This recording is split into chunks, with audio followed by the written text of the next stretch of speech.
los distintos capítulos que tiene la vejiga neurogénica. Con la doctora Oliva, la doctora Violo, De Lorenzi, Tuchman y Varela, tenemos un grupo de trabajo sobre vejiga neurogénica, en los cuales cada una de ellas va a resaltar uno o dos temas, en las cuales cada una ha investigado en profundidad, y entonces nos va a comentar desde el hospital italiano cómo vemos estas parcialidades de la vejiga neurogénica. ¿Hay alguien que tiene el micrófono abierto? Quiero decir que la doctora Violo, Oliva, son residentes del servicio de cirugía y urología pediátrica. La doctora Tuchman y la doctora Cristal De Lorenzi son becarias de urología pediátrica, y nuestra estrella, nuestro Messi del equipo, es la doctora Varela, Florencia, que es una ex jefe residente nuestro que terminó el año pasado y hoy en día está haciendo un fellowship en el Hospital de Niños de Cincinnati, en medicina y fetal y cirugía fetal, que justamente nos va a actualizar sobre ese tema. Bueno, le doy paso a la doctora Oliva para que comience con las presentaciones. Buen día para todos. Bueno, vamos a comenzar hablando de lo que es el desarrollo del tubo neural. Este va a comenzar en la tercera semana junto con toda la organogénesis, como un engrosamiento del ectodermo que va a crecer en dirección cefalocaudal para dar origen al tubo neural. Se va a completar su cierre entre los días 25 y 27 respectivamente. En la imagen de la derecha podemos ver los cambios que van surgiendo en la posición de la médula espinal. Al tercer mes se va a extender en toda la longitud del embrión. El cuerpo y la columna vertebral van a ir creciendo mucho más rápido que el tubo neural, por eso el extremo terminal queda cada vez más arriba, encontrándose en el recién nacido a nivel de la tercera vértebra lumbar. En la siguiente diapositiva vamos a hablar del desarrollo del sistema urinario. Este va a ocurrir entre la cuarta y la séptima semana. La cloaca, que está en la primera imagen, se va a dividir por el tabique urorectal en conducto anorrectal y seno urogenital. Este seno va a dar origen a la vejiga, que va en su primer mitad. En la segunda, en la mitad va a dar origen a la parte pélvica, que da origen a la uretra prostática y membranosa, y finalmente a la parte fálica, que origina el tubérculo genital. Espera un minuto, hay alguien que tiene el micrófono abierto, Germán. Sí, estoy viendo eso. Dale. Bien.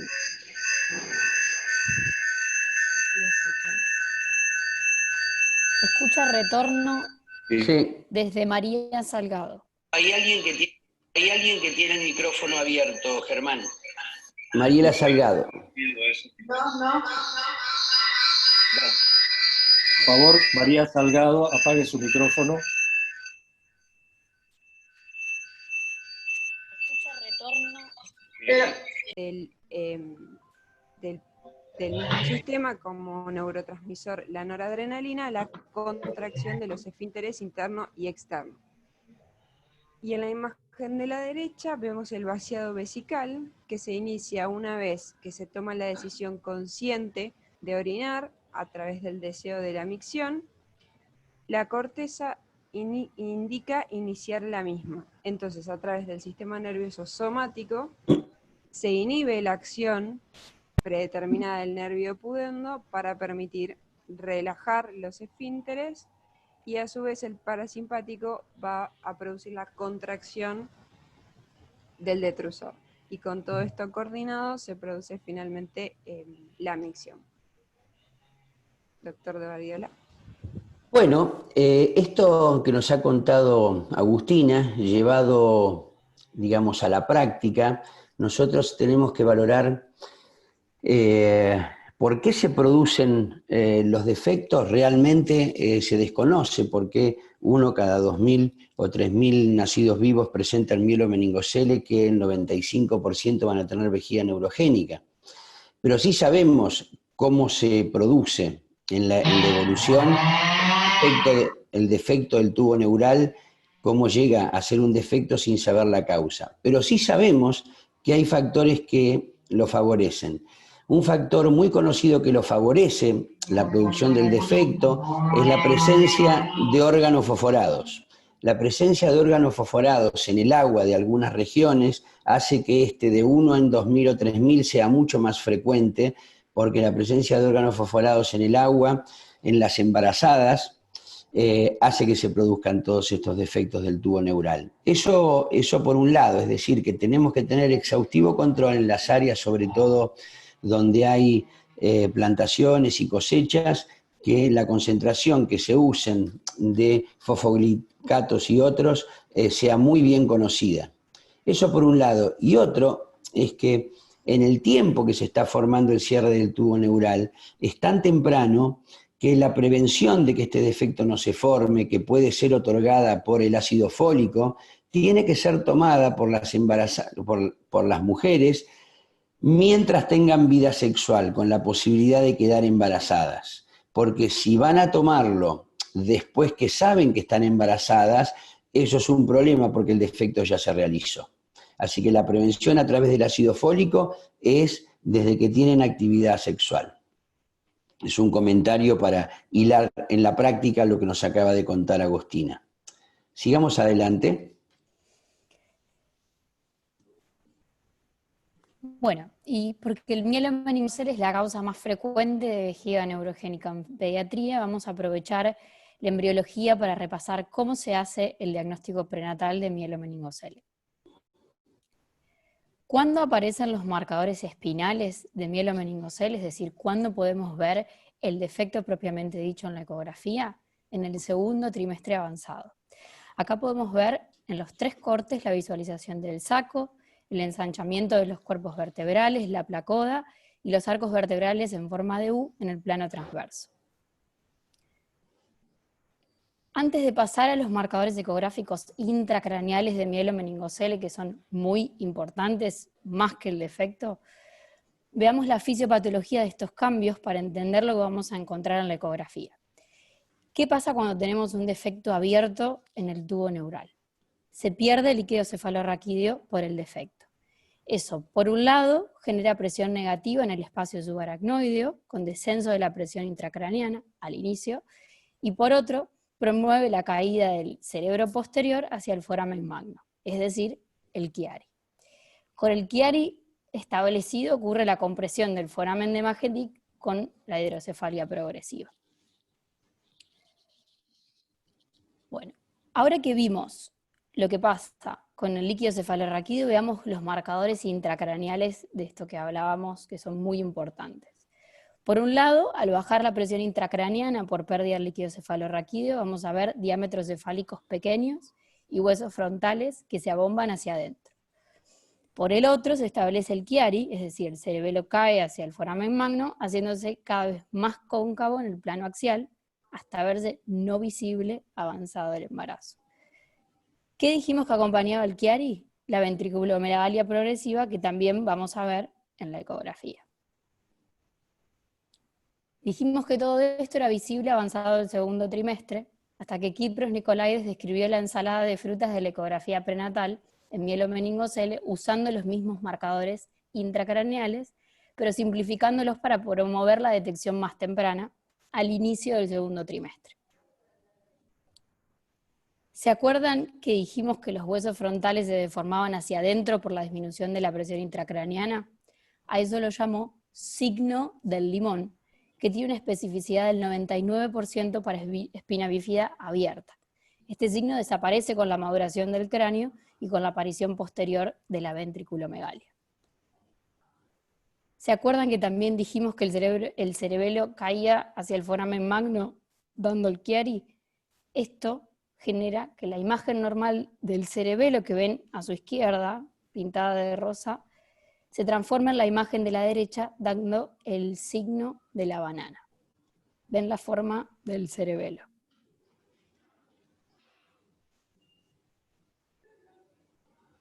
Vayamos por más. ¿Podemos diagnosticar el mielomeningocele en el primer trimestre? Como verán, hay mucho interés en adelantar el diagnóstico prenatal. Todas estas son publicaciones intentando describir signos ecográficos del primer trimestre. Muchos de ellos son los signos que ya vimos, pero detectados antes. Todos son signos del cerebro posterior. La realidad es que por ahora, en la mayoría de las manos, tienen baja sensibilidad diagnóstica. Uno muy popular es la translucencia intracraneal, que vamos a ver a continuación. También descrito por Nicolaides y por Chagoy en 2009, es la visualización del cuarto ventrículo, lo ven señalado con la flecha roja, que normalmente tiene que verse. ¿Y por qué desaparece en el mielo? De nuevo, por el Chiari. Este signo tiene un alto valor predictivo negativo, es decir, cuando el cuarto ventrículo se ve, podemos decir que es raro que el paciente tenga mielomeningocele. Pero cuando no se ve, muchas veces sí hay mielomeningocele. Cada vez nos fuimos más temprano con el diagnóstico prenatal de mielomeningocele. ¿Por qué queremos hacer diagnóstico prenatal lo antes posible? Esto tiene una respuesta fisiopatológica. ¿Por qué se produce el daño neural? La hipótesis de los 2 hits nos dice, el primer hit por un trastorno en el desarrollo de la médula espinal, que por ahora no podemos modificar. El segundo hit por un daño prenatal secundario de la médula espinal expuesta, que tiene 2 componentes, uno mecánico por trauma intraútero y uno químico por contacto del tejido neural con líquido amniótico que cambia su composición al final del segundo trimestre y aparecen más partículas de meconio por la defecación fetal fisiológica. Todo este segundo hit, que es lo que resalto en amarillo, produce un daño prenatal que es progresivo, que se puede frenar con el cierre fetal del defecto. El daño al tejido neural fue muy bien caracterizado en modelos animales. Les muestro una de las líneas de investigación que desarrolló el equipo del Dr. Peiró aquí en Cincinnati, utilizando el modelo teratogénico de mielomeningocele en ratas con ácido retinoico, que mostró algunos de los cambios progresivos que vemos en la siguiente diapositiva del tejido neural expuesto, como son la reacción de activación microglial y la neuroinflamación con producción de citoquinas al final de la gestación. Entonces, ¿cuándo es mejor cerrar el defecto? El daño medular puede repararse siempre que la fuente de lesión crónica se elimine antes del inicio de la mielinización. Para tener el mejor outcome, la reparación debería hacerse antes de que el daño sea irreversible. Diagnóstico temprano, cirugía temprana. ¿Cuándo es mejor cerrar el defecto? Lo antes posible. Y la era de la reparación fetal llegó con el MOMS, el primer trial randomizado que comparó los outcomes de la reparación postnatal versus la cirugía prenatal abierta y entre las semanas 19 y 26. Y nos mostró que bajo estas condiciones, y algunas más, el grupo prenatal lograba una disminución de la necesidad de shunt, una mejoría del desarrollo mental y motor, y un aumento del riesgo de prematurez y de dehiscencia uterina en el parto. ¿Qué pasó con los outcomes urológicos? Estos resultados llegaron más tarde, en el 2019 está publicado esta serie, que es sobre la misma población de pacientes que les mostré en la diapositiva anterior, y mostraron que si bien había una disminución en la necesidad de cateterismo intermitente limpio y un vaciado voluntario más frecuente entre los pacientes prenatales, no hubo diferencias en la necesidad de vesicostomía, de ampliación vesical o urodinámicas. Conclusiones: la evidencia de los beneficios neuroquirúrgicos de la reparación prenatal es sólida, sin embargo, para los resultados urológicos, los beneficios son poco claros, al menos bajo las condiciones del estudio MOMS. El avance del diagnóstico prenatal tal vez pueda, a través del diagnóstico cada vez más temprano, mejorar todos los outcomes postnatales, incluyendo los urológicos y los ortopédicos. Les muestro para terminar una animación de la técnica de reparación fetal abierta, que hoy es la que tiene la evidencia científica más sólida.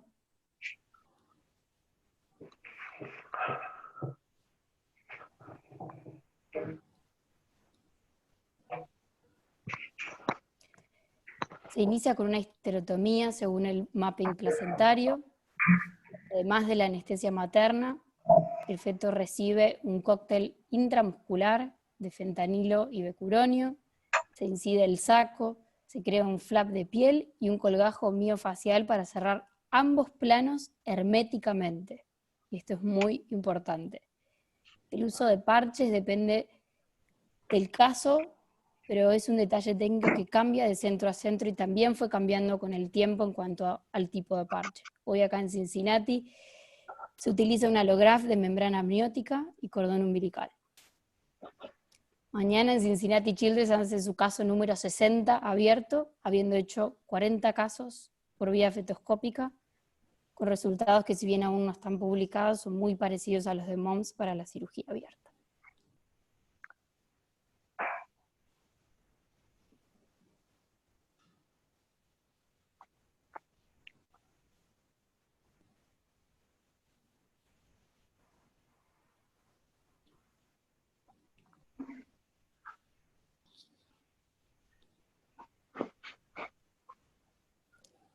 Muy bien, pasamos a la siguiente y dejamos los comentarios a cargo del doctor de Badiola. Bueno, muchísimas gracias, Florencia. Estas informaciones que nosotros recibimos en forma actualizada al día de la fecha por el fellow que está haciendo Florencia, para nosotros, nada, es oro en polvo. Acá en el hospital los neurocirujanos tienen hechos a cielo, tienen 10 pacientes operados, de los cuales 2 son fetoscópicos, y es verdad, en la primera evolución, que no es muy larga, pero tampoco es corta, han necesitado en menor cantidad la derivación ventrículo-peritoneales, que este es el beneficio que nos cuenta Florencia, que ya está documentado que eso es un beneficio tangible, sí, y el resto estará por verse y se pueden empezar a operar cada vez más temprano. Creo que está todo por, digamos, descubrir esto y ver los resultados, y tenemos que ser conscientes que ante la presencia de un mielomeningocele o los datos predictivos tenemos 3 opciones. Uno es dejar que nazcan con el mielomeningocele y operarlo, otro es la cirugía fetal, y otro es interrumpir el embarazo en algunos lugares del mundo. Con los acontecimientos actuales esperamos que cada vez sea menos frecuente la interrupción de embarazos, a que estos chicos, con lo que nos van a contar las doctoras próximamente, las posibilidades terapéuticas que hay, pueden tener una vida muy parecida a la nuestra y aportarle a la humanidad muchas cosas que gente sana no se las aporta. Seguimos ahora con la doctora Violo, supongo. Bien. Ahora vamos a hablar un poquito de lo que ocurre luego del nacimiento de estos pacientes, que es el momento en el cual uno establece prioridades, y lógicamente en nuestro caso y nuestra, digamos, función es preservar la función renal a expensas de evitar las infecciones urinarias y la uronefrosis. Entonces, frente a un recién nacido, vamos a estar presentes ante diferentes escenarios. El primer escenario, que va a ser en la neonatología o en la internación conjunta, dependiendo de cómo esté clínicamente ese paciente, vamos a hacer una evaluación clínica como primer término. ¿Y qué involucra una evaluación clínica? Bueno, vamos a presentarnos ante la habitación del paciente, presentarnos con los papás y enseñarles y mostrarles a evaluar los pañales. ¿Y esto qué significa? Evaluar si el paciente moja los pañales o no, cada cuánto los moja, si lo llena mucho o poco, o sea, qué cantidad de orina tiene cada vez que orina, qué frecuencia tiene en el correr del día, y evaluar la presencia o no de sería de globo vesical, y enseñarle a los papás a hacerlo. También es una evaluación importante, la evaluación física, y vamos a ver el tono del esfínter anal externo, que nos va a dar una idea o se correlaciona con lo que es la inervación de la uretra. No debemos olvidar que muchos de estos pacientes, además, van a estar cursando el posoperatorio de alguna cirugía neuroquirúrgica, y posiblemente transcurso en el posoperatorio con sonda vesical.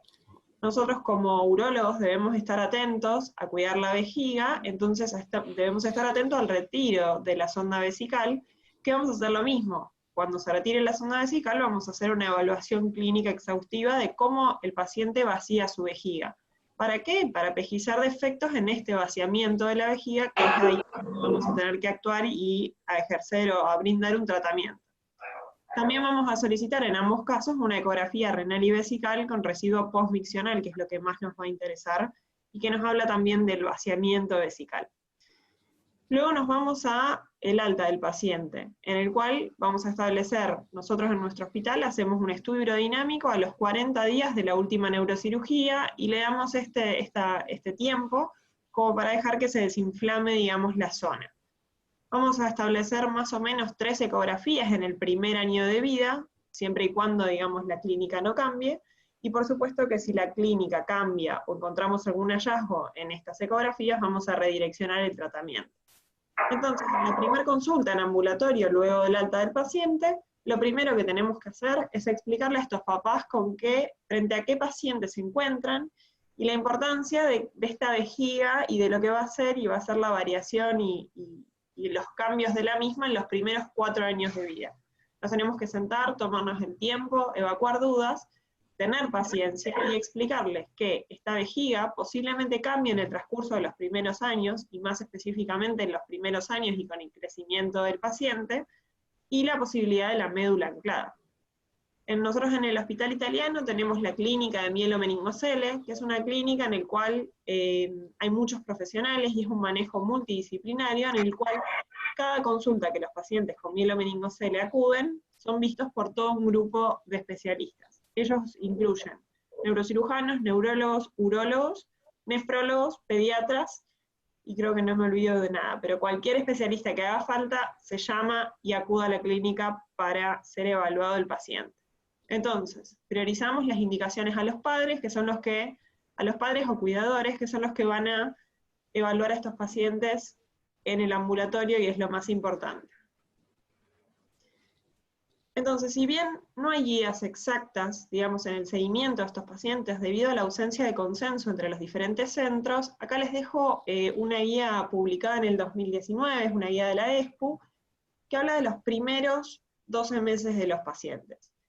Sería un ejemplo de seguimiento del primer año que destaca la importancia del monitoreo continuo y constante. Fíjense cómo desde el inicio, el nacimiento, indican cateterismo intermitente limpio a todos los pacientes, a los 6 a 12 semanas hacen una videourodinamia y le agregan al tratamiento oxibutinina, y a los 6 meses hacen de base un control con DMSA.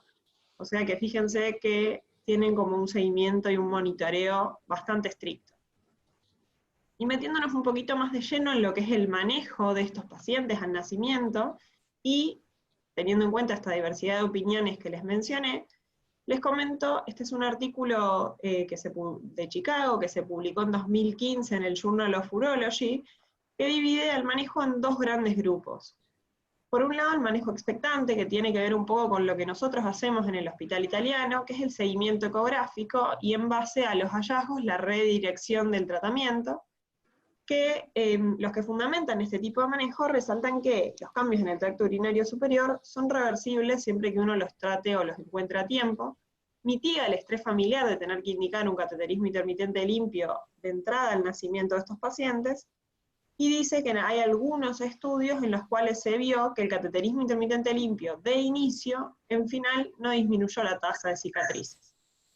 El otro manejo es el manejo proactivo, en el cual se indica urodinámica, cateterismo intermitente limpio, de entrada, de inicio de los pacientes recién nacidos, sin importar qué tipo de vejiga tenga, y dice que esto generaría mejor tolerancia al cateterismo intermitente limpio, que disminuiría las indicaciones quirúrgicas, y que por supuesto disminuye el riesgo de daño renal, que en realidad es lo que estamos buscando todos. Entonces ahí también les dejo otro artículo que también se publicó en el Journal of Urology en 2018, es un artículo de Irlanda que habla un poquito a favor de este manejo. Y entonces, lo que tiene que quedar en claro es que lo más importante en este punto, o ante qué manejo vamos a elegir, es fundamentar el manejo que nosotros elegimos. Mientras uno proponga un fundamento válido para ese paciente en particular, por supuesto que la propuesta terapéutica va a ser bienvenida si está bien fundamentada. Y es por esto que es importante entender ante qué tipo de paciente y ante qué tipo de vejiga puntualmente nos estamos enfrentando.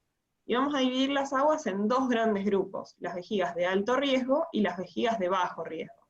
Las de bajo riesgo son las que por ahí menos preocupación nos generan, ¿no? Pero sí sepamos que estas vejigas pueden cambiar a lo largo del tiempo, como les mencioné anteriormente. Y las vejigas de alto riesgo, que son las que van a tener dificultad en el vaciamiento, son las que sí van a tener riesgo de generar infecciones urinarias, uronefrosis, litiasis, y así generar a futuro el daño renal.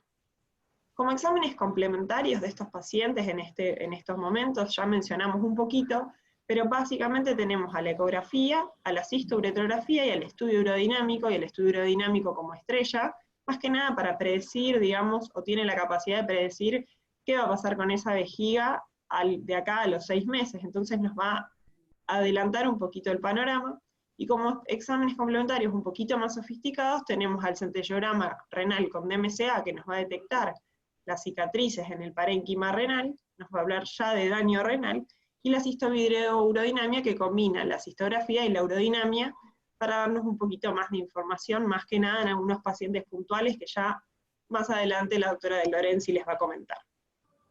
¿De Badiola? Bueno, entrado ya en el paciente con vejiga neurogénica, yo creo que de la primer consulta se tienen que ir los padres con 3 situaciones muy claras. Una es que van a tener que transformarse en casi especialistas de pacientes con vejigas neurogénicas, que en este caso es su hijo, y van a tener que tratar de poco a poco almacenar la misma información que tiene el urólogo tratante. Lo segundo que tienen que saber es que los primeros 4 años de vida el cuidado y los controles son fundamentales, porque es cuando se producen el mayor daño renal.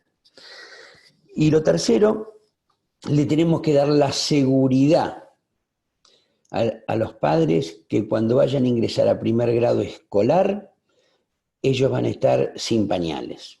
Salvo que veamos un pacientito que además del mielomeningocele tenga otras alteraciones neurológicas como quistes o deformaciones en el mesencéfalo.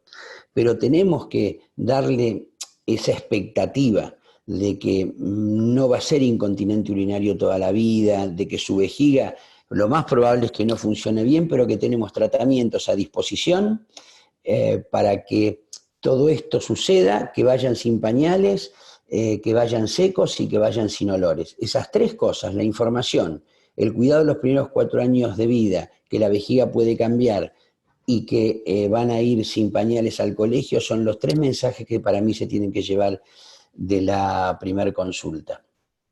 Bueno, ahora proseguimos con la doctora Cristal De Lorenzi, que ya nos va a entrar en otras situaciones de estas vejigas neurogénicas. Bueno, entonces, para entrar entre los primeros 4 años de vida, como ya había bien dicho el doctor, lo principal y el objetivo principal, y que es lo que tienen que saber los padres, es preservar la función renal. Estos nenes no nacen con un daño renal, sino que tienen un buen funcionamiento del riñón, y nuestro objetivo del tratamiento es preservar la función renal. Posterior a los 4 años recién nos enfocaremos en el tratamiento de la continencia urinaria y fecal. Entonces, cuando tenemos nuestro paciente en el consultorio, para preservar la función renal nos tenemos que hacer unas distintas preguntas para hacer diagnóstico de situación frente a qué paciente nos encontramos. Tenemos que ver si este paciente presenta una vejiga de alto o bajo riesgo, qué estudios les voy a realizar a nuestro paciente para hacer este diagnóstico de situación, y qué tratamiento le voy a ofrecer a nuestro paciente en particular para preservar la función renal. Entonces, una vez que tenemos a nuestro paciente en el consultorio, le vamos a hacer un examen físico y un interrogatorio exhaustivo a los cuidadores y a los padres, preguntándole si el paciente pierde continuamente o tiene periodos secos, si realiza el globo vesical como ya le habíamos enseñado a la neo, mirar nuevamente el esfínter y explicarles que la vejiga puede cambiar a lo largo, más que nada, en los primeros 4 años de vida. Una vez que le hacemos el examen físico y el interrogatorio exhaustivo, nos encontramos ya ya podemos determinar más o menos qué paciente que tenemos y le vamos a hacer estudios complementarios para ver los cambios de nuestra vejiga. Como estudio complementario, lo que tienen que conocer los padres es que la reina de todo es el sedimento urinario. Todos nuestros pacientes que tengan cateterismo o vesicostomía o en un futuro una ampliación vesical son pacientes que tienen bacteriuria crónica. Por lo tanto, si tienen fiebre y le realizan un urocultivo, el urocultivo positivo no nos va a determinar sin sedimento urinario patológico si es una infección urinaria o no. Entonces los padres tienen que conocer que siempre que vayan a la guardia le soliciten el sedimento urinario. Por otra parte, otra estrella de estos primeros 4 años de vida es el seguimiento con una urodinamia, que nos va a hablar de los cambios, de los manejos de las presiones de estas vejigas. Y nos va a hablar también de cómo se va a manejar en los próximos 6 meses esta vejiga. Por otro lado, en aquellos pacientes que tengan una infección urinaria, en el próximo control no le vamos a solicitar una urodinamia, sino le solicitamos una cistovideurodinamia para poder observar a ver si nuestro paciente presenta reflujo vesicoureteral y qué presiones maneja esa vejiga frente a este reflujo vesicoureteral. También le vamos a hacer el seguimiento, además de la urodinamia, con una ecografía para ver si tiene algún cambio morfológico, si tiene alguna dilatación que no tenía previamente, y un centellograma, dependiendo obviamente de cómo es la clínica del paciente, pero no puede pasar más de 2 años sin tener un nuevo centellograma para ver si no tiene una nueva cicatriz renal. Y por supuesto, controlar clínicamente si presenta hipertensión y un seguimiento con la proteinuria, la urea y la creatinina. Siempre pensando en preservar la función renal. Entonces, una vez que tenemos el diagnóstico de situación, nos presentamos frente a un paciente con vejiga de bajo riesgo, y este paciente le vamos a hacer un seguimiento anual con ecografía y urodinamia, y solamente le vamos a indicar cateterismo limpio intermitente cuando en la ecografía tengan un residuo postmiccional elevado. Por otro lado, si tenemos un paciente con una vejiga de alto riesgo que tenga una disinergia vesicoinferiana y tenga presiones elevadas. Siguiente. Chucha, madre, ¿dónde está el cortón? Lo que tenemos que pensar en el objetivo nuevamente es que estos pacientes si no reciben el tratamiento adecuado, sí van a poder presentar un daño en la función renal. Por eso tenemos que enfocarnos en que no tengan infecciones urinarias y lograr un vaciado vesical completo y periódico diariamente. Entonces el paciente sí le vamos a indicar cateterismo limpio intermitente diario, cada 3 o 4 horas, asociado a anticolinérgicos y antibióticos como quimioprofilaxis. En aquellos pacientes donde tengan un mal vaciado y además un mal llenado vesical, van a ser los candidatos a indicarle una vesicostomía. Como sabemos, la vesicostomía es una ostomía supraesfinteriana que cumple con incontinente que cumple con el objetivo de manejar, que la vejiga maneje bajas presiones y que tengan un vaciamiento completo diario de la vejiga. Siguiente. Bueno, entonces en este estudio es un estudio retrospectivo del seguimiento a largo plazo de pacientes con vejigas de alto riesgo que continuaban a pesar del tratamiento conservador de cateterismo, anticolinérgicos y antibióticos, continuaban con infecciones urinarias y el deterioro del tracto urinario superior y de la función renal.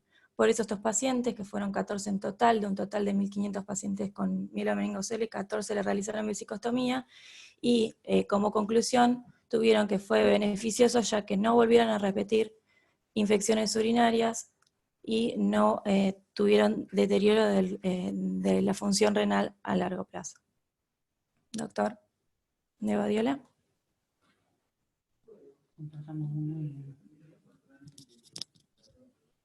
Perdón. Digamos que durante los primeros 4 años de la vida, uno en cada consulta tiene que repasar las indicaciones que tiene ese paciente a través del mensaje que les dan los padres y la respuesta que le dan los padres, analizar si lo que está indicado se está haciendo correctamente, ver si los pacientes entienden la problemática del caso, repasar en cada consulta durante los primeros 4 años, si saben lo que es una vejiga que puede dañar los riñones o una vejiga que es inocente, que no va a dañar los riñones. Volverle a recalcar que no se preocupen por la incontinencia urinaria, sino que eso a partir de los 4 o 5 años, eso nosotros se lo vamos a ofrecer. Es decir, tenemos que repasar permanentemente con ellos para que vayan evolucionando y creciendo en el pensamiento. ¿Por qué? Porque muchos de estos pacientes, más los papás que las mamás, tienen una negación de la enfermedad. Y parece que quieren a su niño, lo quieren ayudar, pero a manera de entrega al profesional. Yo te lo entrego, yo hago lo que usted diga, doctor. Y hacer todas estas cosas que hay que hacer con estos chicos sin entender el problema es prácticamente imposible, o se hacen mal. Por eso es que tienen que recalcarle la información y estar seguros de que ellos entienden la problemática de la situación. Hay pacientes especiales en los cuales, más allá que el inconveniente pueda ser el vaciado y el llenado, indicamos una vesicostomía, es que en pacientes con vejigas de riesgo hay una problemática social, donde instalar el cateterismo intermitente limpio en las familias es un drama por su condición social, por la cantidad de otros hijos, porque tienen otros 2 chicos o un chico más en pañales, y la atención que le van a dar al cateterismo intermitente limpio no va a ser efectiva, es decir, va a ser contraproducente, porque va a servir nada más que para infectarlo al paciente. Entonces, en esos chicos también indicamos una vesicostomía, ¿sí? Hasta que, bueno, hasta los 4 o 5 años y después veremos.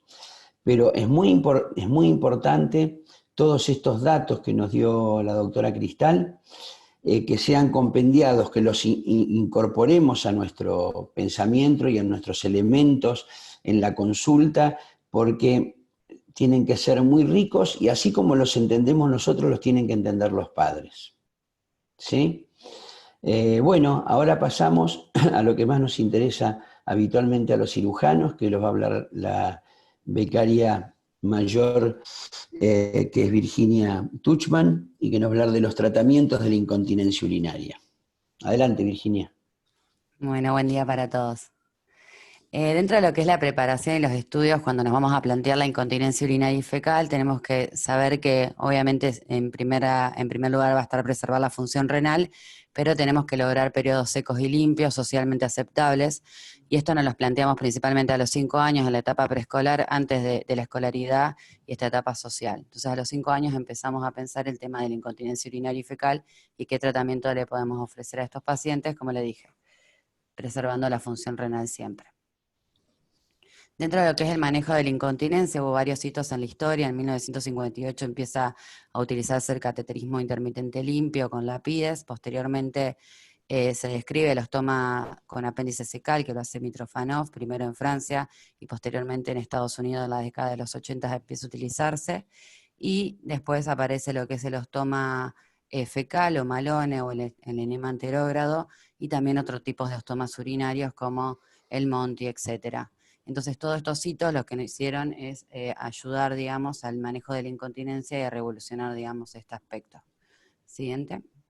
Bueno, dentro de lo que es el preescolar incontinente, cuando lo vamos a evaluar, tenemos que tener en cuenta principalmente 3 parámetros: la capacidad vesical, el esfínter que tiene este paciente y a qué presión de pérdida pierde, y el vaciamiento vesical. Entonces, dentro de uno de los estudios, más allá de lo que hablamos anteriormente en un paciente que antes de los 5 años ya esté en cateterismo, la importancia de esta edad de hacer una cisturetro y una urodinamia en conjunto para evaluar todo el aparato urinario, tanto el manejo de la fisiología vesical como la anatomía de la vía urinaria, tanto superior como inferior. Siguiente. Entonces, dentro de lo que es el cateterismo intermitente limpio, que es nuestro primer paso en estos pacientes, es reemplazar la función del vaciamiento vesical. Obviamente que va a estar indicada desde el vamos en un paciente de alto riesgo, en un paciente que deja altos residuos con una vejiga hipotónica, pero además va a ser nuestra adyuvancia a cualquier tratamiento quirúrgico que realicemos, ¿sí? Tanto en ampliaciones vesicales como cuando decidimos colocar un esfínter urinario artificial o cuando queremos realizar un ostoma urinario continente, obviamente que se va a asociar a cateterismo. ¿Cuándo está indicado en estos pacientes que uno dice, bueno, tengo 5 años y cuando solamente planteo una derivación urinaria incontinente, como una vesicostomía, principalmente pacientes que tienen lesiones del mesencéfalo, donde realmente agregar una cirugía o agregar el cateterismo intermitente puede ser una complejidad para la familia y realmente no va a mejorar la calidad de vida de ese paciente, y uno puede plantear una vesicostomía, ¿sí? En el resto de los pacientes vamos a pensar cuál es la mejor situación. La próxima. Dentro de lo que son las ampliaciones vesicales, cuando tenemos un paciente que tenemos una capacidad borderline o una baja capacidad o una acomodación regular a mala, tenemos diferentes opciones, desde el tratamiento conservador, que es ampliar esa vejiga, digamos, de alguna forma farmacológica, que lo más utilizado son los anticolinérgicos, como la oxibutinina. Tenemos otros tratamientos que no son de manera permanente, son temporarios, pero también nos sirve para evaluar el comportamiento de esta vejiga, como el Botox, principalmente cuando asociamos una vejiga de una capacidad borderline a una incontinencia urinaria o de esfuerzo, donde nos permite hacer un diagnóstico diferencial, y la ampliación vesical, que ya como la conocemos todos, se puede realizar con diferentes segmentos. En nuestro centro lo que más utilizamos es colon, pero también se puede realizar con ilio, o con estómago, etc. Bueno, dentro de lo que es nuestra experiencia, tenemos un trabajo publicado con 249 ampliaciones, con una edad de los pacientes hasta los 20 años, con una edad de ampliación a los 9 años en promedio. El segmento más utilizado fue colon, pero también se utilizó uréter, estómago, y las complicaciones, lo más frecuente que se asocia a esta cirugía es la litiasis en un 16%, la perforación en un 9%, sobre todo en pacientes con mal seguimiento y con mala adherencia al cateterismo, y reampliaciones en un 5%. O sea que sabemos que es una cirugía que tiene alta tasa de complicaciones a largo plazo. Dentro de lo que es otro trabajo que se realizó con los sigmoides, ampliación y realizando desmucosando, digamos, y colocando argón, fue un trabajo con 25 pacientes, el cual está publicado con una mediana edad de 8 años, y la enfermedad de base en principio era vejiga neurogénica secundaria mielomeningocele. Como conclusión, esta técnica se puede utilizar. La gran ventaja que tiene a largo plazo es que disminuye la presencia de moco, entonces uno puede inferir que a largo plazo van a producir menos litiasis, pero aumenta el riesgo de hematuria. Si bien utilizar argón lo baja, pero produce una hematuria, y que uno tiene que funcionalizar la vejiga un poco más rápido de lo que lo haría si no la desmucosa. Realmente no evita el recrecimiento glandular a largo plazo, pero sí disminuye la presencia de criptas y el moco, por ende uno puede inferir que la litiasis es menor. Siguiente. Dentro de lo que es el enema, la incontinencia fecal, obviamente cuando nos planteamos dejar el pañal en un paciente de 5 años, nunca nos tenemos que olvidar la parte fecal, porque por ahí nos enfocamos solamente en la parte urinaria y nos olvidamos del tema de lo fecal. Entonces, dentro de los tratamientos, obviamente que uno va a escalonar y va a empezar con un tratamiento de tipo conservador, sí, con manejo de la constipación, pero también podemos asociarle una cirugía, que es el enema elastoma fecal continente, que puede realizarse de distintas maneras, hay muchas técnicas. Obviamente que como en general el elastoma para urinario lo utilizamos con apéndice fecal, podemos utilizar el mismo segmento y dividirlo en dos, hacer un flap tubularizado de ciego, o una de manera percutánea con un botón de Child. Bueno, dentro de lo que es la incompetencia esfinteriana en estos pacientes, sobre todo principalmente vamos a tener dos grupos de pacientes: aquellos que vamos a realizar algún tratamiento porque su vejiga tiene baja capacidad o es de mala acomodación, o pacientes con incompetencia cérvico-esfinteriana primaria, ¿sí? En estos pacientes tenemos distintos recursos. El sling es una técnica que se puede utilizar en general cuando uno tiene una incontinencia de esfuerzo, ¿sí? No una incompetencia a bajas presiones. Las siliconas en cuellos en pacientes neurogénicos no tienen buenos resultados, así que no es un tratamiento que usualmente utilicemos. Y uno de los tratamientos que en general utilizamos para la incompetencia esfinteriana con una pérdida a bajas presiones va a ser el esfínter urinario artificial. Que estos pacientes, obviamente, en general lo que tenemos que evaluar anteriormente, que es muy difícil la evaluación urodinamica porque pierden a bajas presiones, hay que realizarle con la prueba de Maguire, que es obliterando, digamos, la uretra, y ver a qué capacidad y cómo se comporta esa vejiga eventualmente cuando uno le pone algún tipo de resistencia en el cuello. Bueno, estas son fotos del esfínter y nuestra experiencia en el hospital.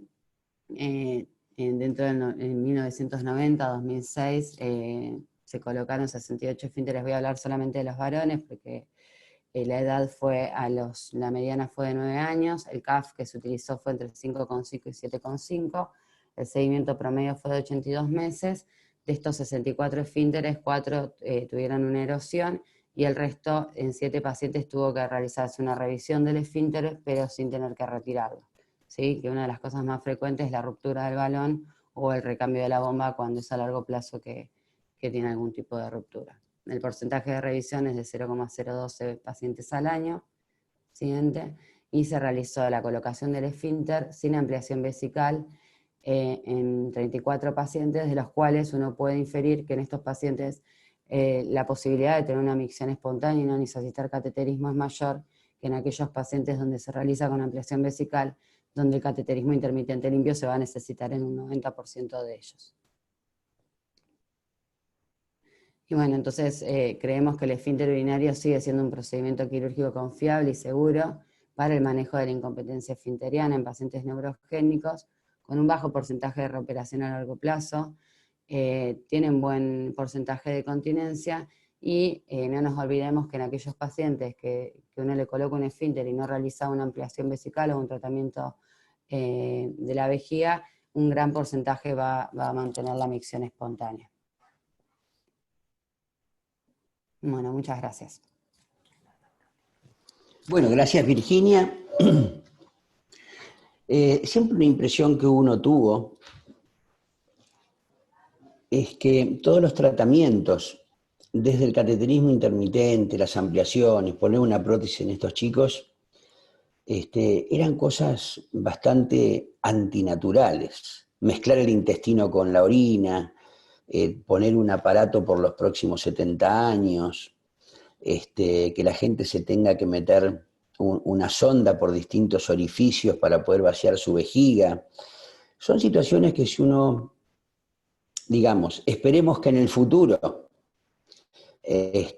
puedan ser cambiados por situaciones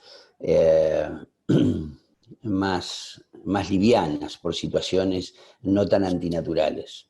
Pero lo que es cierto es que tanto el esfínter como las ampliaciones como el cateterismo están desde los años 50 incorporados a estos pacientes y no ha habido grandes cambios, y los cambios que quisieron existir fueron o cambios en técnicas quirúrgicas parecidas o situaciones que pueden ampliar una vejiga a corto plazo y que después caemos en lo mismo. Pero bueno, esperemos que las líneas de investigación puedan ofrecernos tratamientos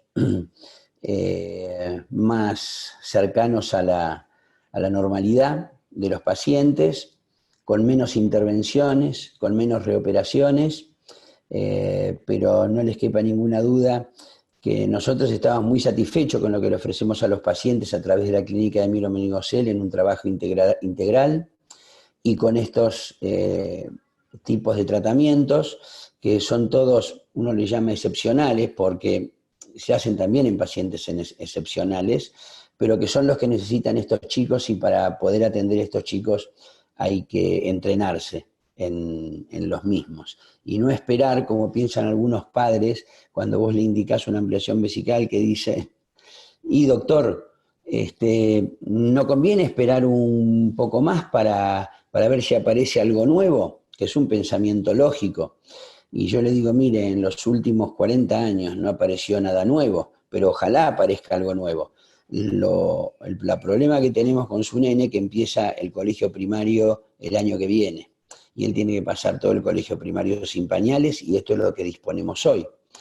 Así que, bueno, terminamos de revisar toda, como nosotros vemos a los pacientes con vejigas neurogénicas, y con los aditivos del desarrollo del tubo neural y las posibilidades hoy de disminuir en el futuro las complicaciones urológicas, así como se disminuyó la válvula de ligación ventrículo peritoneal, cuáles son los estigmas que nosotros utilizamos para prevenir el daño renal, y esto de prevenir el daño renal es donde este grupo se está concentrando en este momento, porque ningún paciente con mielomeningocele que no nazca con daño renal debería tenerlo, ya que el diagnóstico de vejigas de alto riesgo debería ser temprano y debería tratarse como corresponde. Y lo que nosotros estamos buscando en este momento no fue cuáles fueron las causas más frecuentes de daño renal, sino en qué fallamos. Y siempre decimos que hay 3 pilares de falla cuando un chico tiene una lesión renal. Una es que se haya equivocado el médico, nosotros. Otra es que se haya equivocado la familia. Y la tercera es que se haya equivocado el prestador, la obra social o como se llama en diferentes países. Es decir, cuando un chico con mielomeningocele y vejía neurogénica tiene una lesión renal, alguien se equivocó.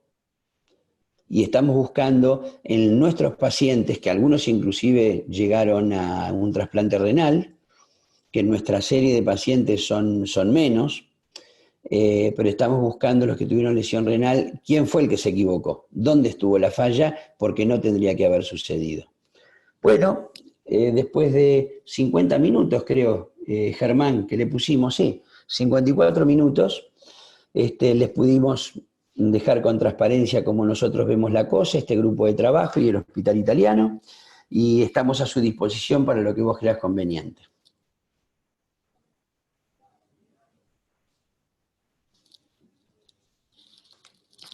Hola Germán, quizá tengas bloqueado el teléfono.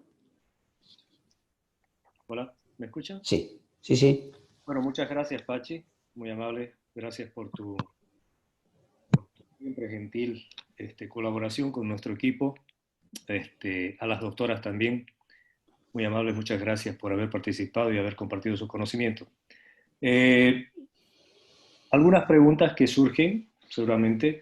Me gustaría que la alguien del equipo, una curiosidad que yo tengo, sobre el uso del Botox. ¿Hay alguna limitación en cuanto a la edad? ¿Tuchman? No, principalmente el Botox no, obviamente que no tenemos una limitación de la edad, pero no es algo que nosotros lo tenemos como opción entre una ampliación vesical y un paciente que, en general, como el Botox, el tratamiento no tiene una larga permanencia. A los 4 o 6 meses uno ya ve que el resultado, más allá que en principio puede ser bueno, nos sirve principalmente en pacientes donde tenemos una capacidad borderline, donde esperamos que ampliando esa capacidad con el Botox podemos hacer algún tipo de diagnóstico en cuanto a la incompetencia esfinteriana o a la presión de pérdida, pero no es algo que utilizamos en muchos pacientes. O sea, somos bastante conservadores. No sé, doctor, ¿qué opina al respecto? Lo hemos utilizado en pacientes menores de 4 años, no hemos tenido complicaciones, pero tanto en los menores de 4 años como en los mayores de 4 años, en lo personal yo siempre estoy atento a la complicación, ¿sí? La complicación mayor que nos puede dar es que uno haga una inyección que se va por un acceso venoso, la toxina botulínica, y que pueda dar lo mismo que el botulismo, parálisis respiratoria. Entonces, si uno está atento a la parálisis respiratoria, que no sé, yo no encontré documentación de que a pacientes le haya sucedido, pero puede pasar. Si uno está atento y la atiende por un periodo de tiempo limitado, el paciente se recupera totalmente, pero si uno no lo tiene en cuenta y no está advertido de que esto puede pasar, puede ser fatal. ¿Alguna pregunta? Por el chat, por favor. Yo tengo otra pregunta.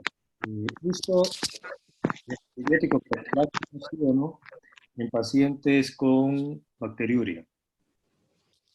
No te entendimos bien, a ver. El uso del antibiótico profiláctico durante el cateterismo. Me gustaría algún comentario al respecto. ¿Violo?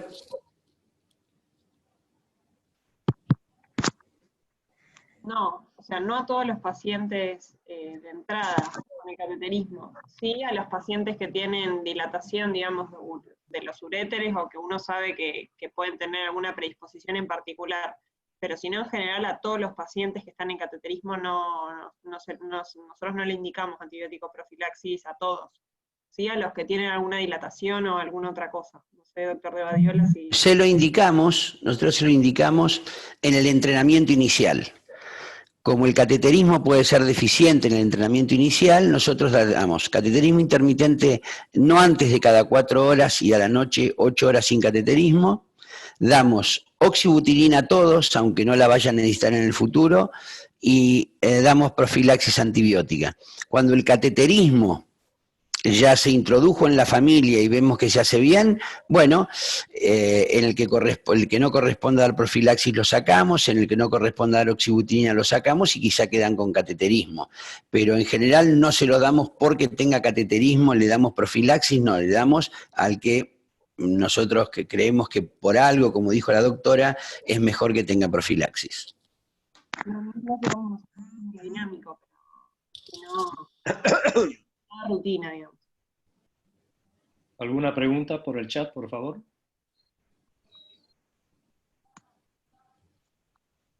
ML pregunta, ¿alguna experiencia con la detrusorotomía como puente de una ampliación?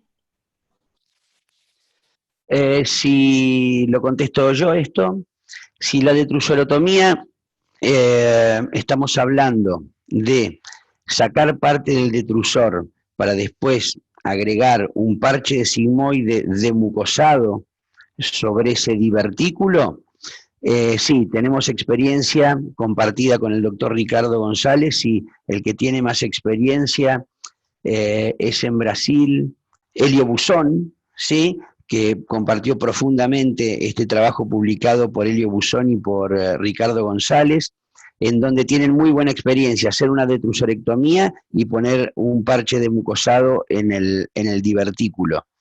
No, nosotros no lo hicimos nunca en el hospital, no nos pareció algo que iba a funcionar la detrusorectomía sola. Colegas en Buenos Aires lo han hecho y lo han anunciado, por eso lo nombro, con muy mala experiencia. Kleiner nos pregunta, ¿qué cantidad de Botox se administra? Joan.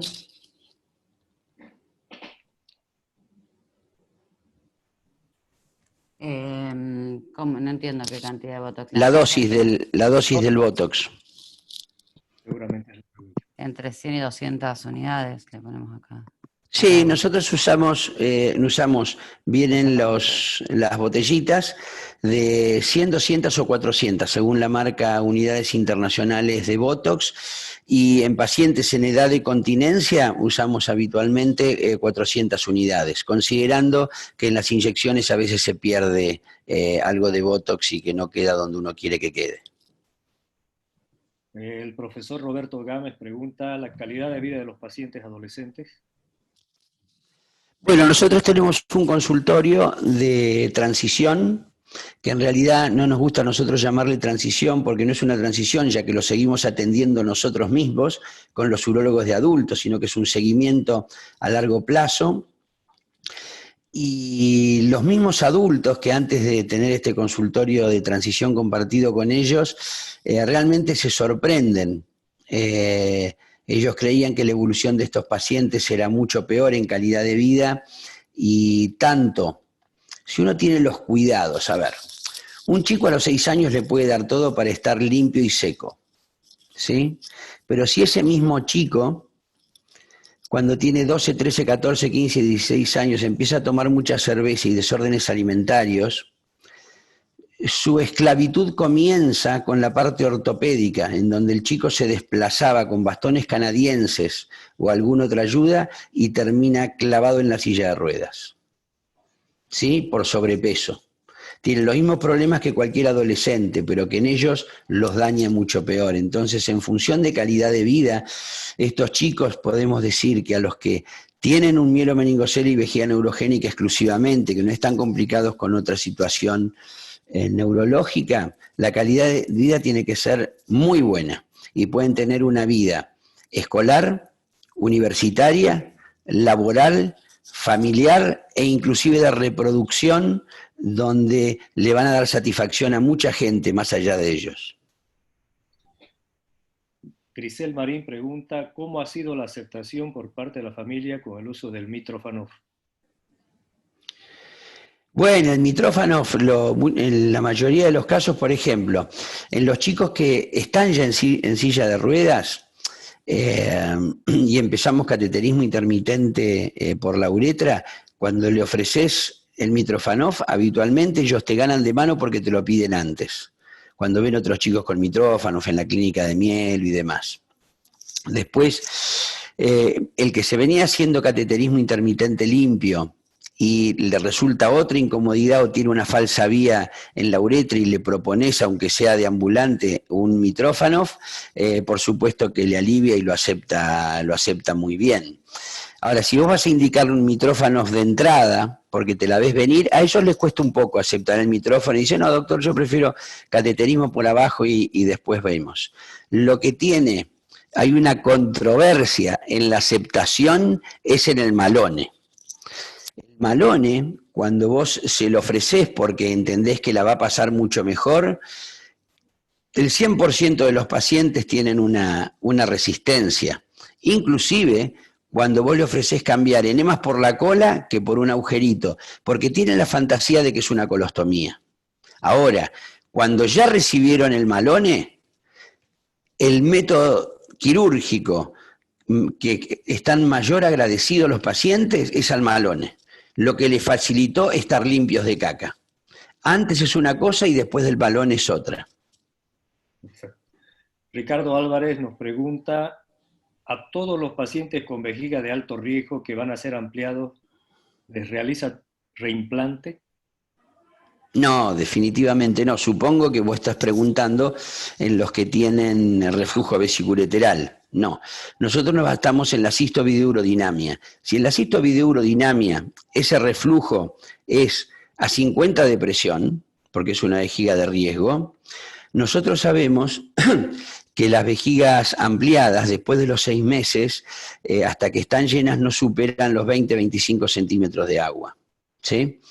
Entonces, si ese refluye a 50, ¿sí? A ese no lo reimplantamos. Ahora, si el reflujo es inmediato, vos le llenás la vejiga y a los 5 o 10 centímetros de agua pasa a tener reflujo vesiculolateral, en el caso que la inyección endoscópica que sí hacemos en neurogénicos no haya funcionado, en ese caso lo reimplantamos. Hasta ahora creo que tenemos un caso, y la cantidad de vejigas neurogénicas inyectadas son, doctora Tuchman. ¿Cómo de vejigas neurogénicas? ¿Cuántos pacientes con vejiga neurogénica y reflujo inyectamos? Tendremos 32 unidades refluyentes, pero no te puedo decir el número exacto. Bueno, más o menos de 30 pacientes o de 25 pacientes con vejigas neurogénicas refluyentes, ¿sí? El éxito es superior al 70%. Entonces, si hay falla y refluyen a baja presión, por supuesto, lo reimplantamos, pero si no, no haría falta. Grisel Marín, ¿por qué utilizan colon y han utilizado otras versiones? ¿Por qué prefieren colon? Esa es la pregunta. Y no intestino delgado o estómago. Bueno, sí, delgado que es mucho más difundido probablemente. Sí, bueno, vos podés ver muchas placas simples en las cuales el colon sigmoide está apoyado sobre la vejiga. Hay una cercanía del colon sigmoide a la vejiga muy importante. Nosotros no esqueletizamos el colon sigmoide. Después tenemos que con menor longitud de colon tenés mayor superficie de ampliación, ¿sí? Y que en todos los trabajos presentados, salvo en uno, yo no conozco que haya diferente cantidad de litiasis en los colon sigmoides que con los que se hicieron con intestino delgado. Cristóbal Abello pregunta, ¿qué porcentaje de todos sus pacientes han llegado a trasplante renal? De nuestros pacientes seguidos, son muy pocos pacientes, porque, a ver, hay pacientes que nos llegan con mielomeningocele y vejiga neurogénica directamente a trasplantarse, no los asumimos como pacientes nuestros. Si nosotros vamos a asumir un paciente nuestro que lo tuvimos de los primeros meses de vida, lo seguimos, tuvo continuidad de tratamiento, continuidad de seguimiento y demás, no tenemos ningún paciente con insuficiencia renal y esperemos que ninguno con lesión renal.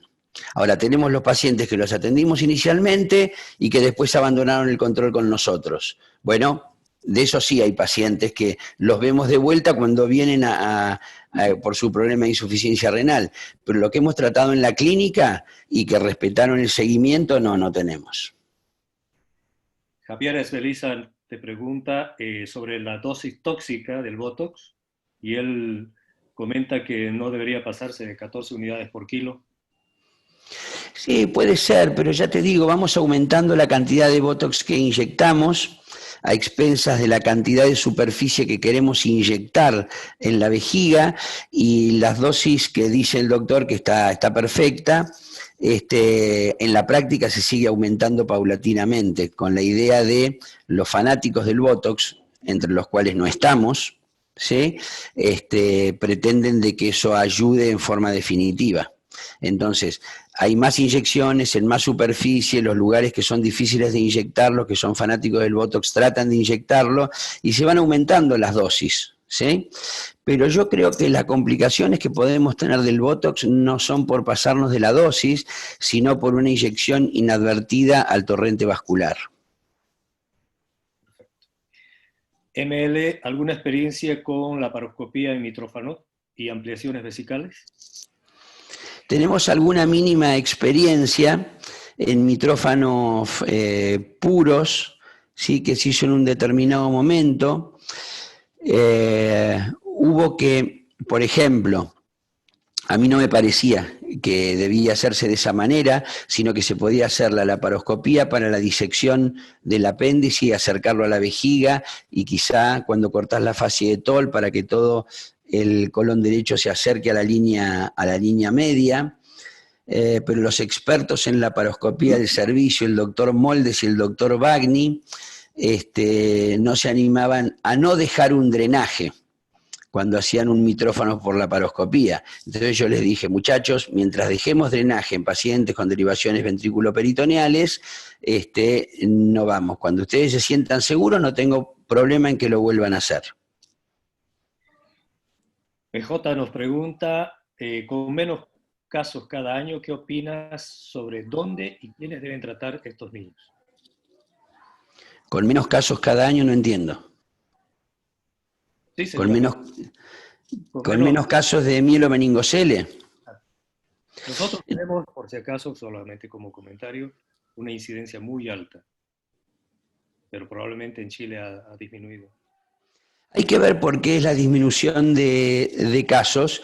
Si la disminución de casos puede ser porque las que estén sexualmente activas tomen ácido fólico, o porque se regulen los órganos fosforados en los sembradíos, o por el aborto, ¿sí? Por cualquiera de las causas, supongamos que en algún lugar, como puede ser en Chile, dice PJ que hay disminución de casos, yo creo que es como en todo.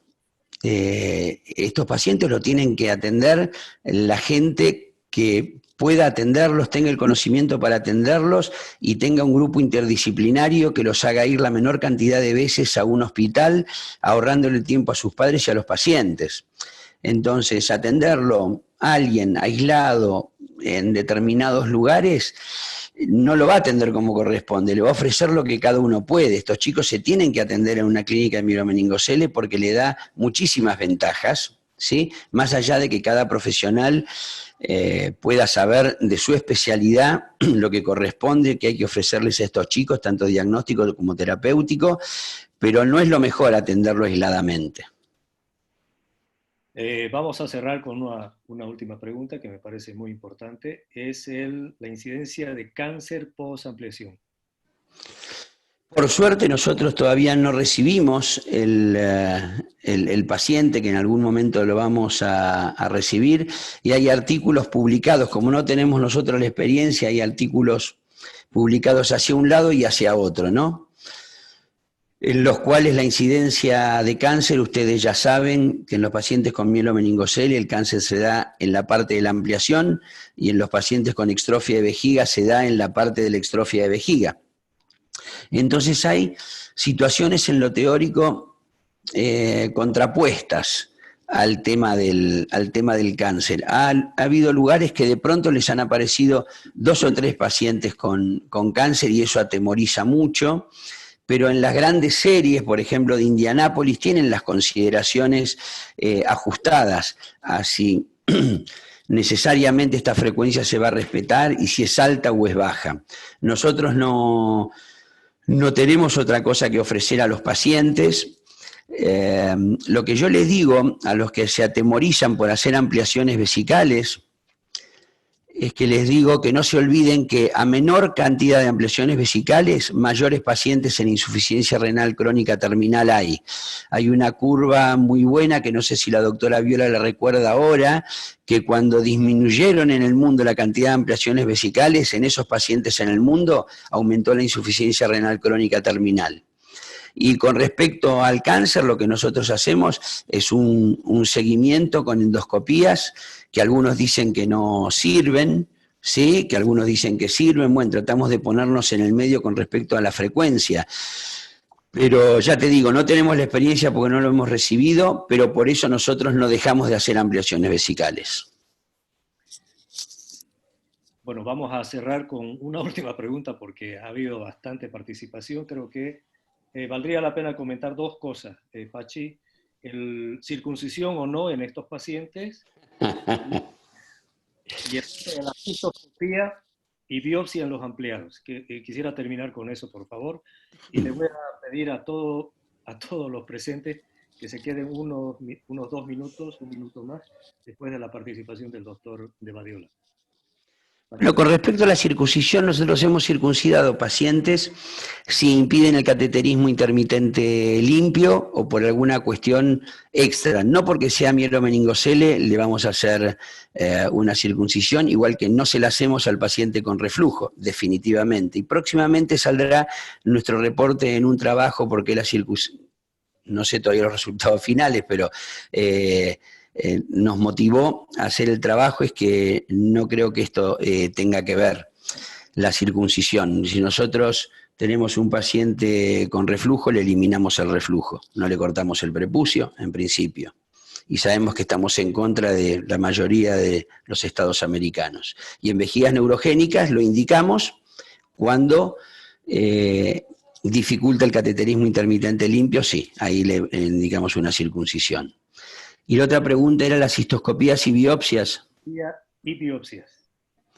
La pregunta es si es por la periodicidad. Al principio es cada 3 o 4 años, porque los que se les ha presentado cáncer fue en forma más alejada, y después es más frecuente. Con esto de que nosotros atendemos a nuestros pacientes en seguimientos cuando son adultos, es mucho más fácil porque las endoscopías ya se hacen sin anestesia. Entonces, en los momentos que es más importante controlar estos pacientes, la cistoscopía se ha facilitado mucho, así que la podemos hacer mucho más frecuente, por ejemplo, 1 por año.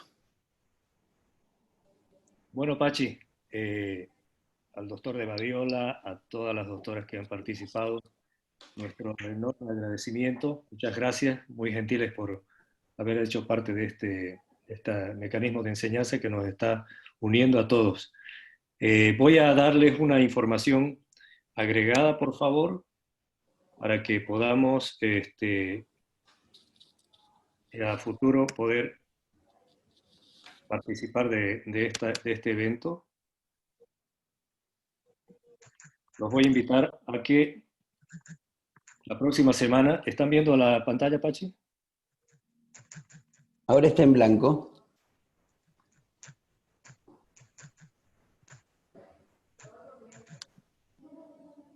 ¿Lo ven? No. ¿No?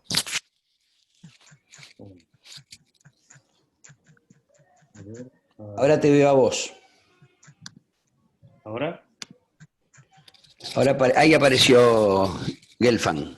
Quiero invitar a todos a la próxima semana para que exigimos la participación del doctor Miguel Gelfand, de Chile.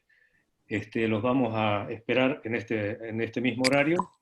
Y a las personas que tengan interés pueden entrar al canal está como Germán Quevedo P, si quieren ver los videos que vamos a editar hoy día y el anterior del doctor Stephen Dunn. A todos muy amables, muchas gracias por su participación y hasta el próximo martes. Gracias. Muchísimas gracias, Germán. Muchísimas gracias. Gracias. Bueno, doctoras, después nos conectamos para hacer una autocrítica de nuestra presentación y las felicito a todas porque estuvieron para mí.